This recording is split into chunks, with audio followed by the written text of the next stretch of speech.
नमस्कार। हिंदी साहित्य के प्रथम वर्ष के द्वितीय प्रश्न पत्र में एक वीडियो आप देख चुके हैं, जिसमें बच्चों आपको ये बताया गया था कि निबंध किसे कहते हैं, वास्तव में निबंध कैसी रचना है और उसकी क्या क्या विशेषताएं होती है, ये हमने एक वीडियो में देखा है। अब हम 5वीं इकाई में, यद्यपि आपके निबंध का विकास है, लेकिन पहली इकाई में आपके अलख आजादी की है और दूसरी इकाई से निबंध, ये आधुनिक निबंध जो पुस्तक है, ये आपकी प्रारंभ होने जा रही है। तो इसमें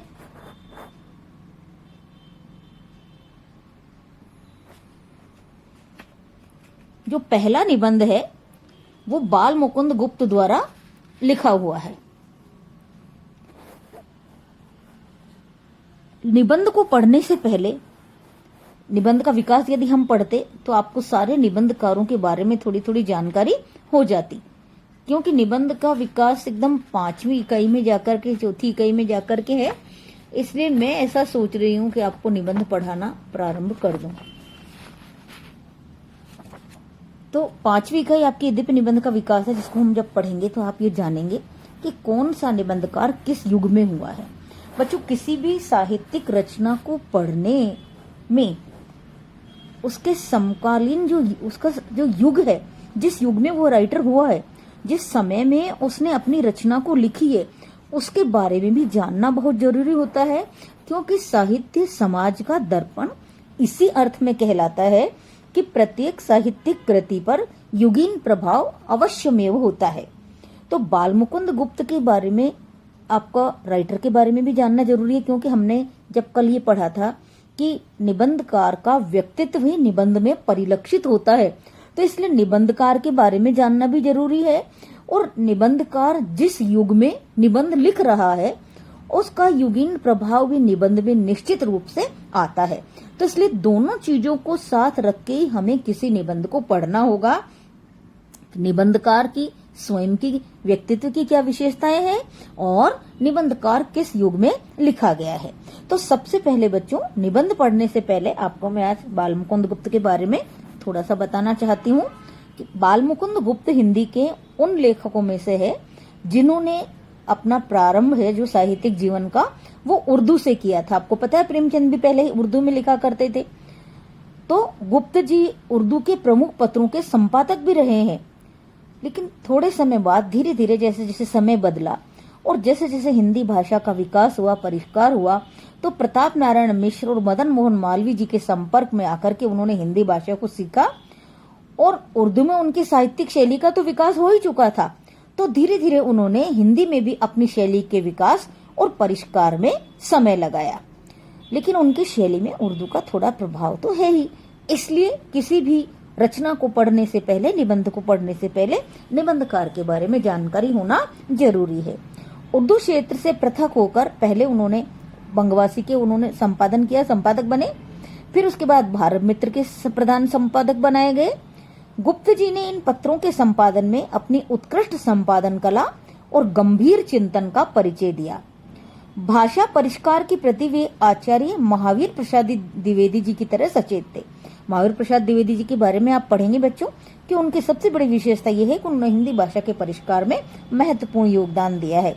तो ऐसा माना जाता है कि बाल मुकुंद गुप्त का भी हिंदी भाषा के परिष्कार में बहुत योगदान रहा है।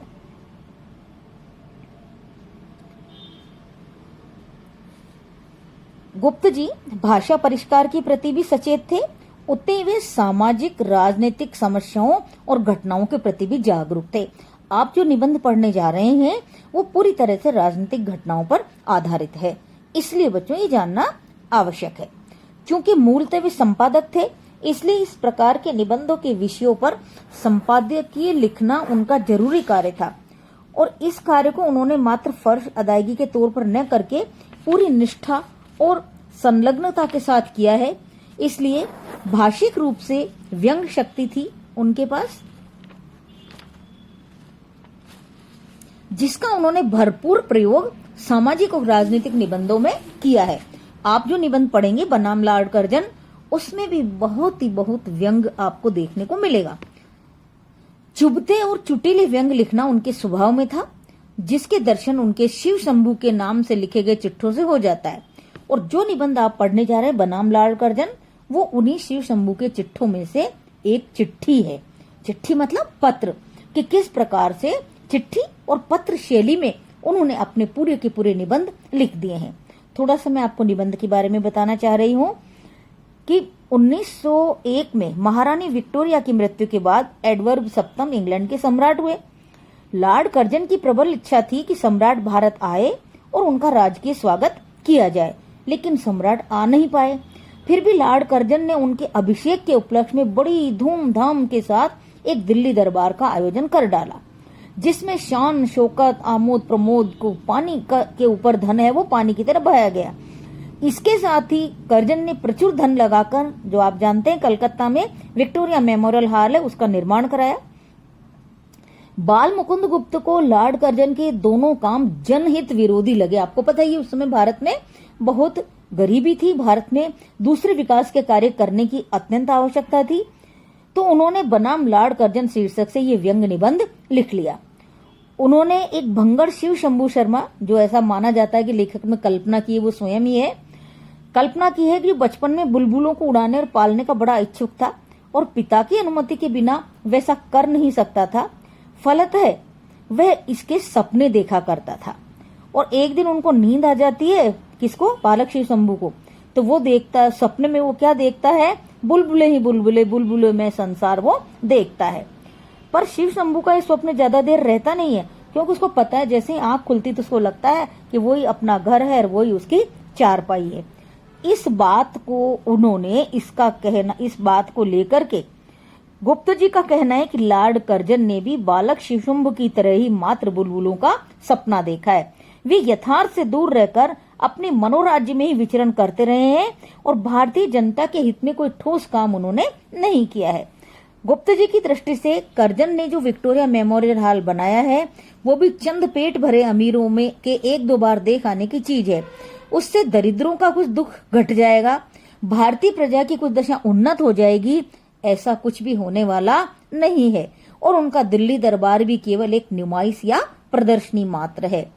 तो इसलिए गुप्त जी ने इस निबंध के माध्यम से लॉर्ड कर्जन को यह नेक सलाह दी है कि यदि भारतीय जनता में महारानी विक्टोरिया और लॉर्ड रिपन की भांति वे अपनी स्मृति मंदिर बनाना चाहते हैं, यानी कि अगर वो भारतीय जनता के दिलों पर राज्य करना चाहते हैं, तो कुछ समय ये उनका कार्यकाल रहा हुआ है, तो ऐसे समय में भारतीय जनता उन्हें याद तभी कर सकती है, उन्हें याद तभी करेगी जब वो ड्यूटी यानी कर्तव्य और शो यानी प्रदर्शन नुमाइश का फर्क समझेंगे।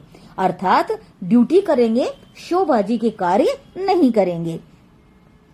वो लॉर्ड, इन्होंने बताया गुप्त जी ने कि खेद की बात तो यह है कि वो जो लॉर्ड कर्जन है वो केवल शो के लिए काम कर रहे हैं और ड्यूटी की उपेक्षा कर रहे हैं। तो प्रस्तुत निबंध में गुप्त जी की इस व्यंग्य शैली का सरस चुटीलापन और उनकी विनोद प्रियता को भली भांति रेखांकित किया जा सकता है। वे व्यंग्य करने में बताया गया आपको कि व्यंग्यकार तो बड़े कुशल थे, तो उसके लिए उनके पास सशक्त भाषा भी थी। तो उनकी भाषा में पैनापन है, सजीवता है, सादगी देखने को मिलती है। सरस और छोटे छोटे मुहावरों के द्वारा उन्होंने बड़ी बड़ी बात है वो अपनी कह दी है। और संरचना की दृष्टि से उनके वाक्यों में जितनी सरलता है, अर्थ की दृष्टि से उतने ही वो व्यंग है वो गहराई से चुभने वाले हैं। उन्होंने उर्दू और अंग्रेजी दोनों भाषाओं के शब्दों का सहज प्रयोग करके हिंदी के शब्द भंडार को भी समृद्ध किया है और भाषा के लचीलेपन को भी सुरक्षित रखा है। तो बनाम लॉर्ड कर्जन निबंध में गुप्त जी की व्यक्तित्व की विशेषताएं कि किस प्रकार वो हिंदी भाषा के परिष्कार में उन्होंने जो सहयोग दिया है वो किस प्रकार का उनका व्यक्तित्व है, क्योंकि आपको बता दिया है कि वो बहुत सारे पत्रों को संपादन करके आए हैं। तो इस निबंध में उन्होंने व्यंग के द्वारा लॉर्ड कर्जन को ये बात, आपको पता है कि अंग्रेजों का राज्य था, सीधे सीधे वैसे भी कोई बात कही नहीं जा सकती थी, इसलिए उन्होंने व्यंग के माध्यम से लॉर्ड कर्जन को ये समझाने का प्रयास किया है कि शो और ड्यूटी में बहुत अंतर होता है और आप जो कार्य कर रहे हो वो कोई भी काम जनता की भलाई के लिए नहीं है, जनता के हित के लिए नहीं है, वो सारे काम केवल शोबाजी है जिसमें आप व्यर्थ ही पैसा बहा रहे हैं। तो भारतीय जनता ऐसे व्यक्ति को याद रखने वाली नहीं है। भारतीय जनता भारतीय जनमानस उन्हीं लोगों को याद रखता है जो लोग वास्तव में जनहित के कार्य करते हैं।